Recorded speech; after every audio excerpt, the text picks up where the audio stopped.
Hi there, and welcome to A&P with Dr. O.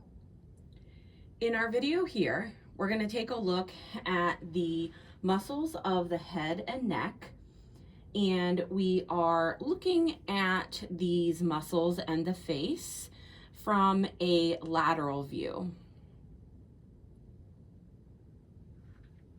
We'll go ahead and start with the muscles, whose names are going to correlate to the bones of the skull that are going to be covering those muscles.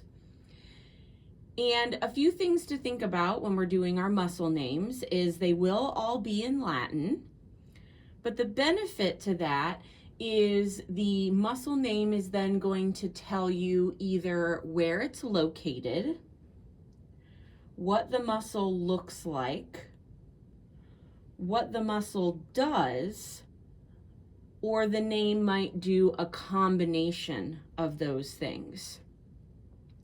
If we think about bones of the skull, we know we have the frontal bone, the temporal bone, and the occipital bone. We therefore have muscles underneath of those bones that have a similar name, just a little bit different because the names are all in Latin. Under the frontal bone, we have the frontalis muscle. Under the temporal bone, we have the temporalis muscle. And then under the occipital bone, we have the occipitalis muscle. Sometimes the frontalis and occipitalis are called the occipitofrontalis, and then this is sometimes referred to as the frontal belly and the occipital belly, and they're connected by the epicranial aponeurosis here.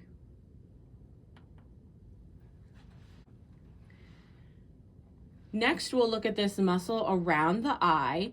It's a circular muscle that surrounds the eye, and therefore is called the orbicularis oculi. Orbicularis, orb, that tells us it's a circle, so it's this circle around the eye. And then oculi refers to the location around the eye. We also have this muscle encircling the mouth.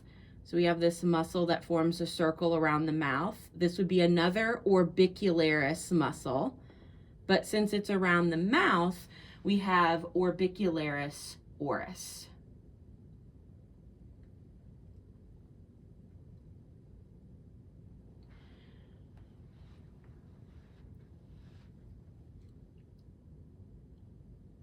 Here we can see the masseter, and this muscle gets its name because it's one of the muscles that elevates the mandible during chewing or mastication.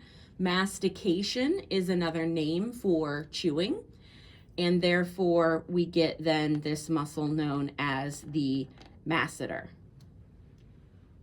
Next, we have our muscles that are the zygomaticus muscles or zygomatic muscles. We've got the zygomatic major right here, and then the zygomatic minor. Anytime we have a major and minor, that means the major is going to be a little bit bigger than the minor, and these are going to be involved in smiling. Again, zygomatic major, and then here we have the zygomatic minor.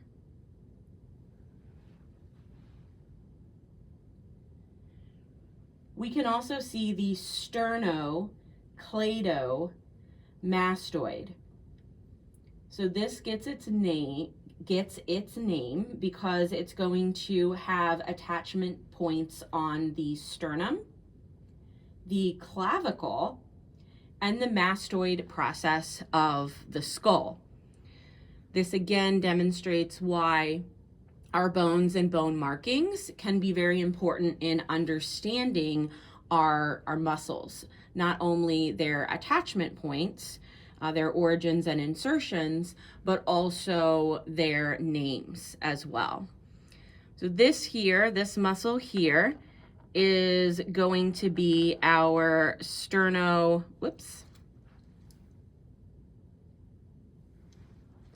our sternocleidomastoid muscle right here. One more muscle we'll take a look at is the splenius capitis, which is right here. And that term means head bandage. So I'll just turn our muscle model just a little bit more so we can see it a little bit better. So we can kind of think about this as a bandage being placed kind of at the base of the skull here. So there's our little head bandage, the splenius capitis.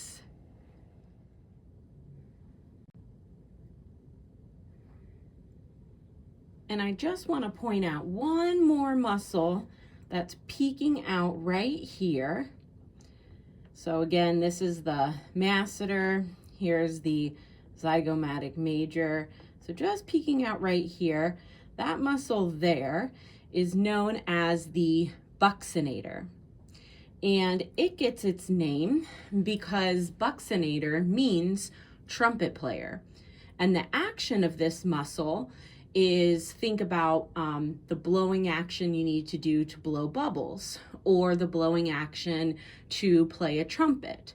Whistling is another action that this muscle allows us to do. But I like to think about, blowing bubbles, or I do like to think about playing a trumpet because that allows me to remember the buccinator and origin of the name of this muscle.